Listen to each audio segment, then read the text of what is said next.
Mga kapatid, sabi ko nga po isang araw, hindi ko alam kung ito natanong nga sa budget po ng Health Department eh. Oo, ang isa pong pinakamalaking project ngayon sa PGH sa Manila ay magkaroon po ng Cancer Institute. Mga kapatid, Cancer Institute. Okay. Ito po ay sinasabi mga 200 bed capacity para po sa mga Pilipino may cancer. Ano po ang solusyon dito ng gobyerno? Kasi daw po hindi kayang ponduhan kasi walang pera. Wala na namang pera ang gobyerno. Lagi na lang walang pera ang gobyerno. So, ang solusyon dito ay PPP.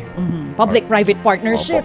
Iaasa na naman natin ito sa mga pribadong kumpanya. Opo, ito po ay Build, Transfer, Operate. Okay. So, iba ito, hindi ito BOT.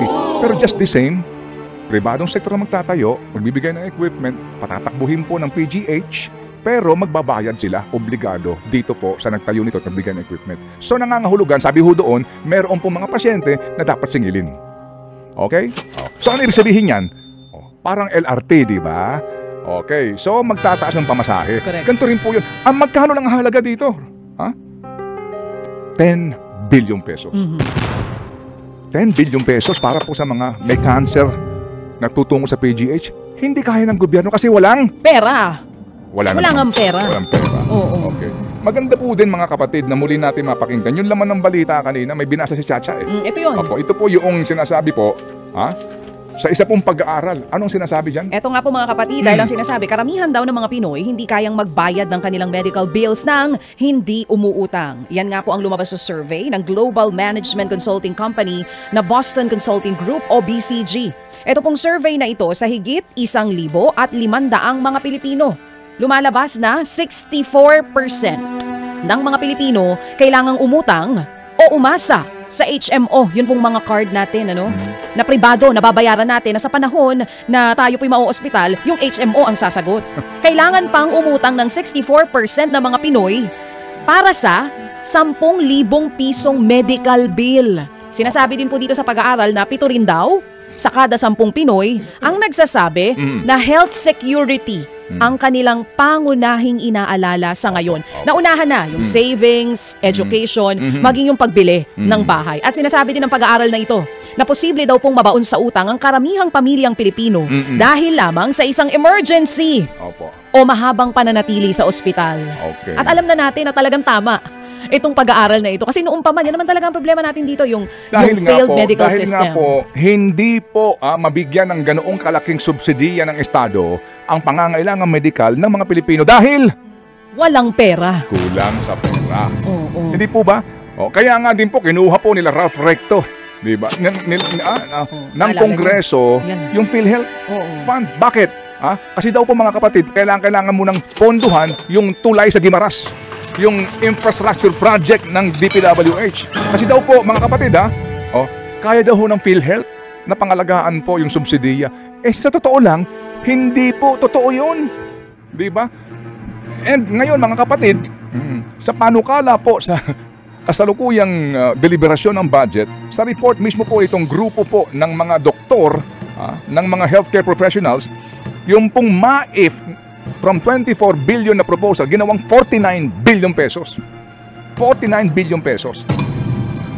49 billion pesos para ho sa patronage politics ng mga politiko. Hindi pa kasama dyan yung AX na naman nila. Hindi pa kasama dyan mga kapatid, ito pong mga tupad nila. Opo. Ano pong kahulugan nito? 49 billion dito makakakuha ka na ng ilang gamit sa ospital, pati po nung Cancer Institute na gustong itayo ng PGH. Oo, na 10 bilyon lang ang kailangan. Bakit po dapat ipagkatiwala natin to sa mga politiko? Sa kanilang guarantee letters na ibibigay sa mga Pilipino, kasi nga daw po, yun po ang kanilang pong palusot. Nasa ganun po si pobreng Pinoy, masabi na kahit papaano, natulungan ako ng gobyerno. Dito po sa mga dole out na ito. Mga kapatid, ewan ko na lang po kung hindi ka matatauhan dito po sa ating pinag-uusapan na ito. Kung hindi ka paggalit sa mga panahong ito, sa pandarambong sa atin, niloloko na po tayo ng mga taong ito. Panluloko na po itong ginagawa sa atin. Kaya po sila namamayagpag kasi nga po mga kapatid, hinahayaan natin na mamayani ang gantong bulok na sistema. Itong isyong ito. And ngayon, ang gusto pang palabasin ng mga taong ito, ngayon sa mga panahong ito, na dapat tayong sumandal sa ating sistema dahil after all, ito po ang proseso. Diba? Prove it in court. Yan na po ngayon. Patunayan nyo sa korte. Oo. Pero hanggat hindi nyo napapatunayan, malinis ang konsensya ko. Hindi ko yung ginawa. Nandito ako para maglingkod sa bayan. So mga kapatid, ngayon pinag-uusapan na naman po yung budget. Yung mga congressman daw po nagsitawagan kay Tito Sen. Aba! Di ba, nabasa mo? Oo. So ang mga congressman daw po natawagan kay Tito Sen at tatanong, totoo ba na kinakalikot nyo yung mga budget namin sa aming distrito? Sabi ni Tito Sen, fake news yan.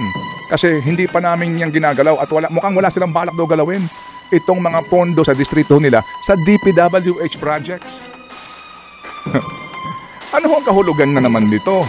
Diba? Binawasan po yung budget ng DPWH, fine.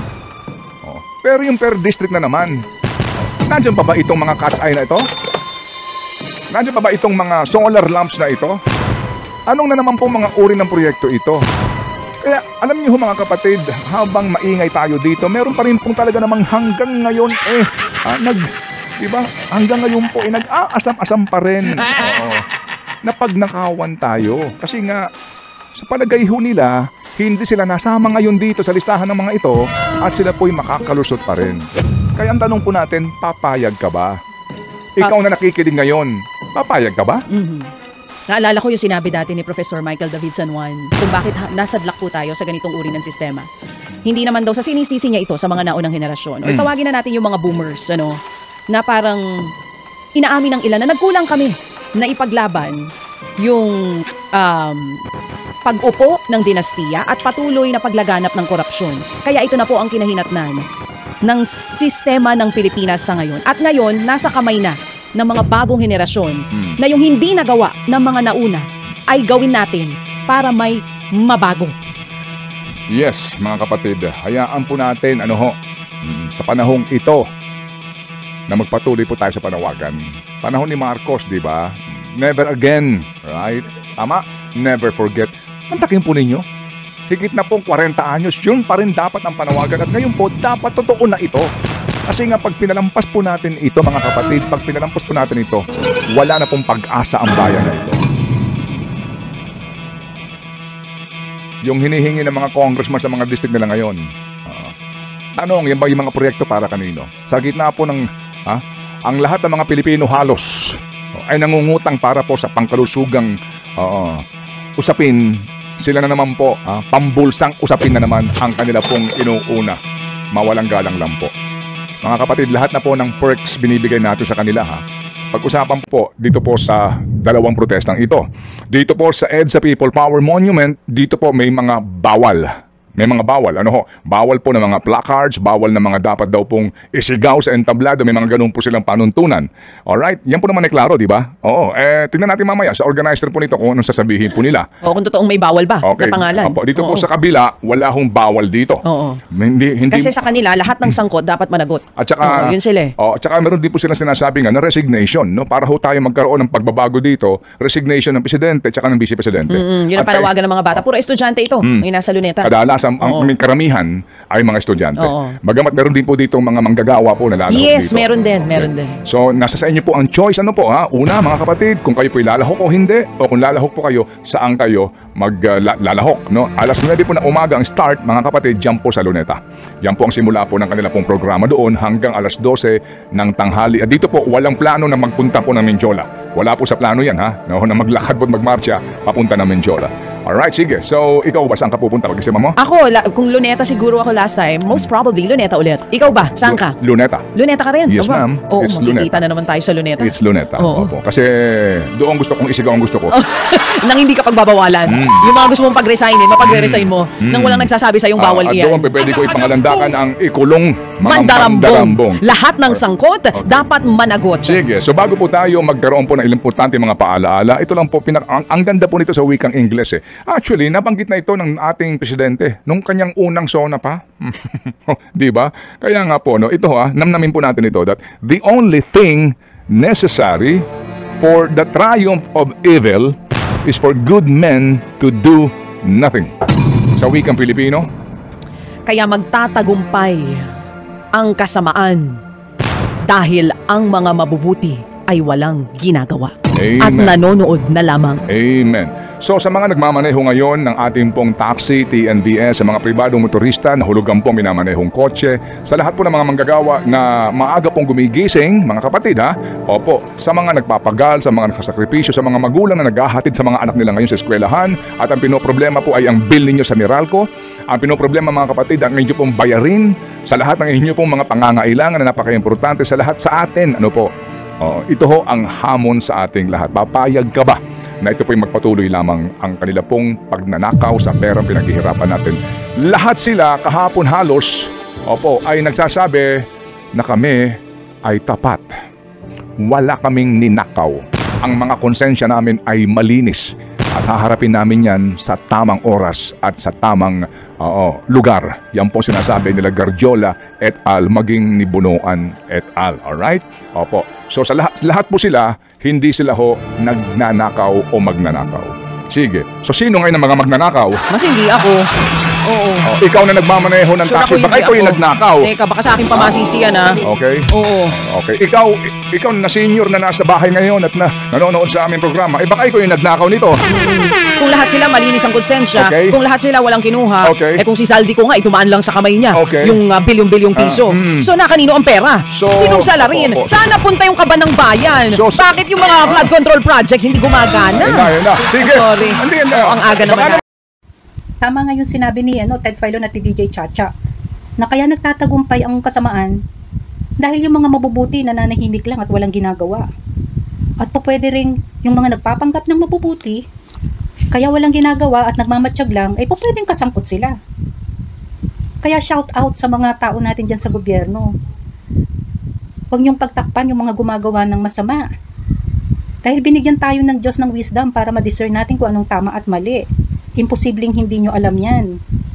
Unang-una, nasa tamang edad na tayo, matatanda na tayo, para hindi pa natin malaman kung ano yung tama at mali. Unless, natatakot kayong masangkot. Diba? Please lang, resist the compromise. Protect the clarity. Leave the conviction. Stand firm. Please. No compromise. No confusion sa mga taong bayan. Huwag nyo kaming i-confuse. Sabi nga sa Proverbs chapter 22 verse 1, a good name is more desirable than great riches. To be esteemed is better than silver or gold.